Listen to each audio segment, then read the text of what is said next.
All right, welcome to the Introduction to Series. We're going to talk about them in general, and then I'm going to talk about the what an arithmetic series is, and also we'll move through this into some new notation. That'll probably be on a separate video, and then eventually we'll do the same thing with geometric ones. So, welcome. Let's get this thing going. Let's see if everything works. Perfect. So on your notes, or if you don't have the notes, just on a piece of paper, we're going to define what a series is. We've been working with sequences, so now we're going to work with series. So they both start with S, so it's a little confusing, and they go together. So the definition of a series is just when you take the terms of a sequence and you add them up, or you sum the terms of a sequence. A lot of S's. There are two types of sums, if you will. If you have a finite sequence, that means there's a defined beginning value and a defined ending value. And so finite sequence, the series, you would add up all the terms, the very first term, all the way up through the very end term. You would add those up and you'd get your answer. But you could also have an infinite sequence, which just means you have a starting term and it just keeps going and it follows a pattern, and that pattern never ends. There's no stop to that pattern. And so an infinite sequence, when we talk about geometric sequences, in terms of geometric series, they can have infinite ones that will still be able to add up to a particular sum at the end. Very special case of them, because if we think of arithmetic sequences, the ones where there's just a common difference, if I just kept adding, it would not have an ending value. It would go to infinity, or it would go to negative infinity, depending on whether you're adding or subtracting a constant. But the key to remember about a series is this: when you take a sequence, either type of sequence, finite or infinite, geometric or arithmetic, and you sum up the terms of that sequence. That's all a series is adding up the terms.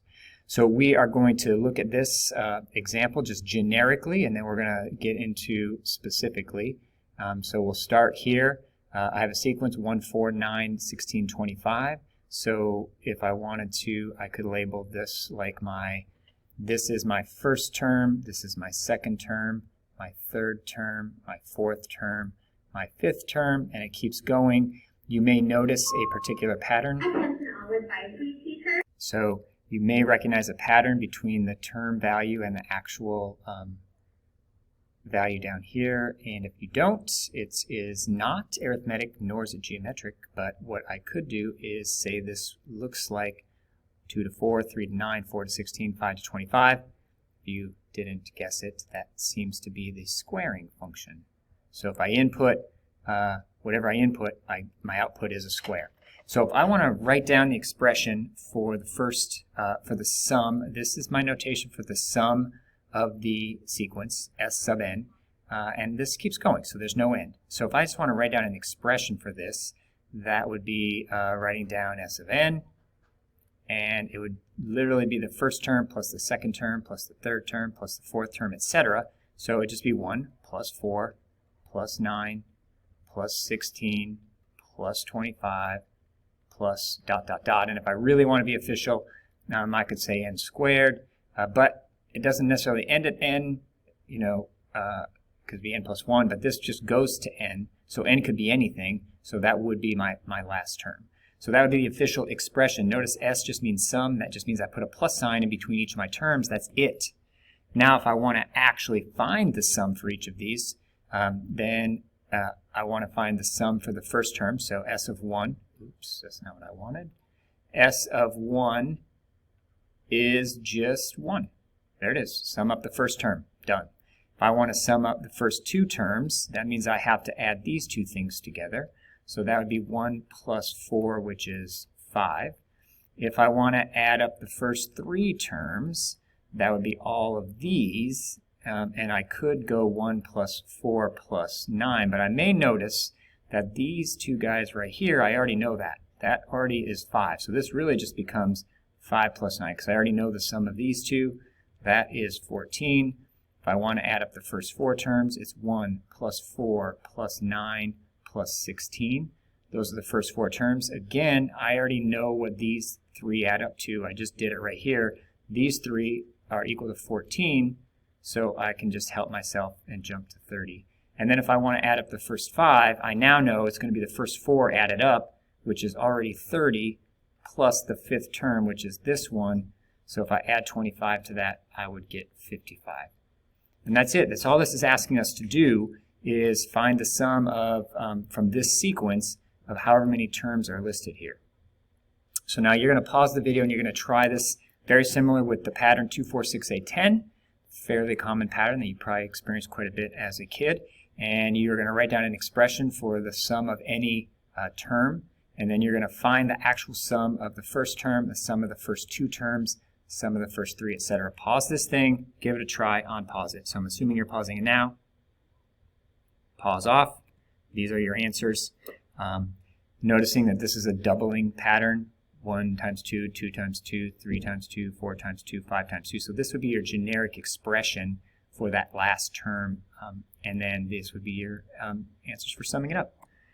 All right, so here's the idea. This gentleman is Gauss. He was a very prolific mathematician, and he was quite bright at a young age, and he kind of figured some of this out pretty early on. In fact, when he was a youngster in what you would probably consider elementary school, he was maybe causing a little bit of a ruckus, and his teacher said, "Hey, Gauss, knock it off, go to the corner, and tell me what the sum of the numbers 1 through 100 is." So basically he's going 1 plus 2 plus 3 plus 4 plus 5 plus ... plus 96 plus 97 plus 98 plus 99 plus, I'm writing on his face now, 100. And we're like, yeah, okay, we could probably do that. That would take a little bit of time. But this guy sat down and he said to himself, wait a minute. If I have to figure this out, let me look at this. 1 plus 100, that's 101. 2 plus 99 is 101. 3 plus 98 is 101. 4 plus 97 is, that's a 1. 101. And he went all the way down the middle, all the way to where he was 49 and 52, also 101. 50 and 51, 101. He noticed, okay, look at this. I basically have 50 101s. So he, instead of adding those all up, just did 50 times 101, gave the answer very quick. The teacher was, first off, didn't actually know the answer, but that's when it kind of was discovered that this guy knew what he was talking about. So we are going to jot down the general formula for an arithmetic series. Now, you do not need to take down all of these notes. This is just where the formula comes from. So it's kind of interesting math, but you don't need to jot all these down until we get to the formula if you don't want to. So this is my sequence. It's arithmetic, so there's a common difference. So this would be really representing the first term. Oh, sorry. The first term would be U1. This would be the second term. This would be the third term. Remember, we just add another difference each time. This would be the fourth term, etc. So if I want to develop an equation for this, I would have to add all of these up. So, and I put parentheses to indicate this is the first term plus the second term, third term, all the way up to the very last term.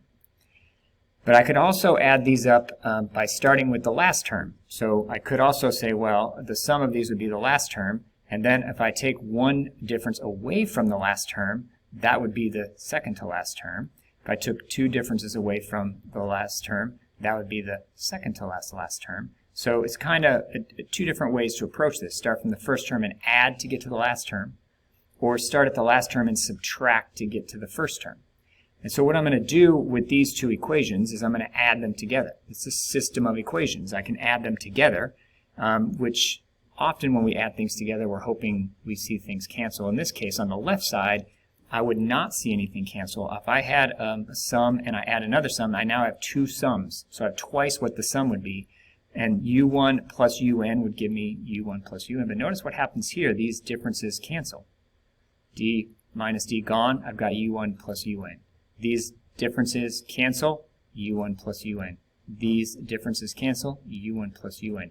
And so I have this string of sums of U1 plus UN. In fact, I would have n of these. That's how many pairs I would have of U1 plus UN. So there's a shorthand way to write that, and that would be to take, instead of showing repeated addition, I would just multiply this sum of u1 plus un times n because I have n of them. Now I'm trying to solve for this sum, so I'm almost there. I just need to get s of n by itself. So if I divide both sides by 2, quick little math trick to get something by itself, I come over here, divide by 2, and this is the formula for the sum of an arithmetic sequence. And basically it's what Gauss did. He took the first term of 1, he took the last term of 100, added them up, and he took the fact there were 100 terms, divided by 2, he had 50 sets of 101. So now you can take some notes. Wait, hold on, I lied. This u of n, again, is what we've already done with arithmetic sequences. That's the formula for u of n. So if I were to take this thing in a blue box and plug it in right there, I would then have 2 u1s, right, plus this value. And the only reason I bring that up is on your formula sheet, there's 2 formulas for the sum, and it doesn't matter which one. This is the one that I just showed you the derivation of, and this is similar. It just has 2 u1s, and what may dictate which one you use is if you know the first term and the last term, or if you don't know the last term, this one may be the one to use. Otherwise, you're going to find the last term and just plug it in there. It doesn't matter. All right. I'm going to use the equation to find this sum very quickly. That is my first term. I want 50 terms, so n is 50. I do not know what u of n is. I don't know it. So what I might do is I might use this second formula over here to get it. So I'm going to write that formula down. The sum of the first 50 terms is going to be n over 2 times 2 of the first term plus n minus 1 times d. So I'm going to start filling in. I know that is the 50th, so this is going to be 50 over 2. u1 is right there, so 2 u1s is going to be 2 times 4, which is 8. I know n is 50, so this is 49, because it's n minus 1, so it's 50 minus 1. And the difference is I go from 4 to 7, 7 to 10, 10 to 13 is 3. I would have to do this product first. Well, actually, I would do that to get 25. Then I would have 8 plus whatever 49 times 3 happens to be, which is, I believe, 151, maybe. My mistake. Actually equals 147. I had to stop, do a quick calculation.